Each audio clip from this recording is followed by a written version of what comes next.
in a small village in Kenya where the red earth meets an endless sky. There lived a little girl named Zuri. Her name means beautiful. And beautiful she was, with eyes that held the warmth of the African sun. But Zuri's eyes had learned to cry silently. Every morning, before the rooster crowed, Zuri's mother Amara would wake her with a gentle touch. She would braid Zuri's hair in intricate patterns, her fingers moving like they were weaving prayers into every strand. "You are strong, my child, stronger than you know." Zuri didn't understand why her mother's voice always trembled when she said those words. The drought had taken everything. The crops had withered. The cattle had grown thin and died. Zuri's father had walked to the city 2 years ago, searching for work, and never returned. Now, there was nothing left but dust and love. And love, as Amara knew, was not enough to fill an empty stomach. One evening, as the sun bled into the horizon, Amara made a decision that would break her heart into 1,000 pieces. She would leave. Not because she wanted to, but because the city offered something the village no longer could. A chance. A chance for Zuri to eat. A chance for her to go to school. A chance for a future. "My baby, Mama has to go away for a while. But I will come back. I promise." "Mama, why? Why are you leaving me?" How do you tell a child that sometimes love means leaving? That sometimes the only way to hold them is to let them go? The morning Amara left, the village seemed to hold its breath. Grandmother Wind held Zuri's hand as the small bus kicked up red dust on the dirt road. Zuri ran alongside the bus for as long as her small legs could carry her. "Mama, Mama, don't leave me." Amara didn't look back. She couldn't. Because if she saw her daughter's face one more time, she would have jumped off that bus and run back home.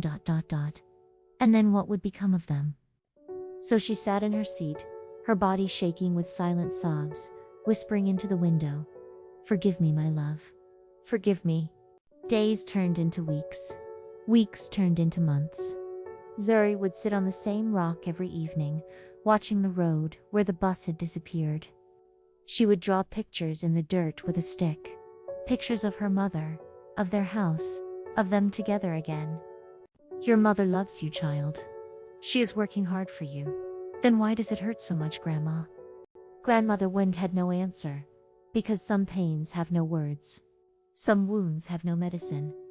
Once a month, Amara would call from a phone shop in Nairobi. Zuri would run barefoot to the village center, her heart pounding with a mix of joy and fear. "My baby, how is school? Are you eating well?" "Yes, Mama, I got good marks. The teacher said I'm smart." They would talk for 10 minutes. 10 precious minutes that had to last a month. And when the line went dead, Zuri would clutch the phone to her chest, as if she could somehow hold on to her mother's voice. One day, a letter arrived. Amara had learned to write in the city. The letter was short, stained with what Zuri knew were her mother's tears. "My dearest Zuri, I clean houses for people who have more than they need. Some are kind. Some look through me like I am invisible. But I think of you with every floor I scrub, every dish I wash. I think of your smile. I think of your future. I send everything I can. Please, please don't forget me. I'm not there, but I'm always with you. In the wind that touches your face, in the sun that warms your skin, in every breath you take. I love you more than all the stars in the African sky. Your Mama." Zuri read that letter until the paper grew soft and worn. She slept with it under her pillow. And sometimes, in the middle of the night, she would touch it just to make sure it was real. 3 years passed. Zuri grew taller. She learned to help grandmother with chores. She excelled in school. She made friends. She laughed sometimes. But there was always an empty chair at dinner. Always a silence where a mother's voice should be. Always a hole in her heart that nothing could fill. And Amara? Amara grew thinner. The work was hard. The city was cruel. But every shilling she earned, she sent home. Every night, she looked at Zuri's photograph until her eyes grew heavy with sleep. She had not been able to come home, not even once. Then one December, it happened. Amara stood at the same spot where she had left, her bag heavy with gifts she had saved months to buy. Her hands shook, her heart raced. And then she saw her. Zuri. But not the little girl she remembered. A young lady now, taller, beautiful, with the same eyes that held the warmth of the African sun. For a moment, neither moved. The world seemed to stop. Then Zuri ran. She ran like she had run 3 years ago, chasing a bus that took her mother away. But this time, she reached her. Mama, ... Mama, ... my baby, my beautiful girl. I'm here. They held each other for what felt like forever.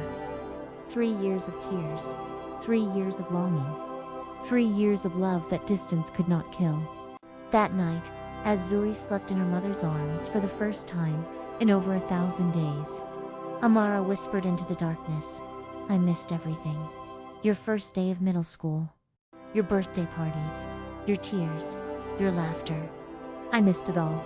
But Zuri, half asleep, squeezed her mother's hand and whispered back, but you're here now, Mama, and that's all that matters. This is not just Zuri's story. This is the story of millions of children across Africa ... and across the world. Children who wake up without their parents. Parents who work in distant cities, in foreign lands, sacrificing their presence for their children's future. They are called left behind children. But what is left behind is not them. What is left behind is a piece of a parent's heart. A piece that can never be whole until they are reunited. To every parent who has ever had to leave. To every child who has ever had to wait ... Your love is seen. Your sacrifice is known. Your pain is real. And to those of us who have never known this pain, let us remember. Let us remember that behind every statistic is a story. Behind every number is a name. Behind every separation is a love that refuses to die.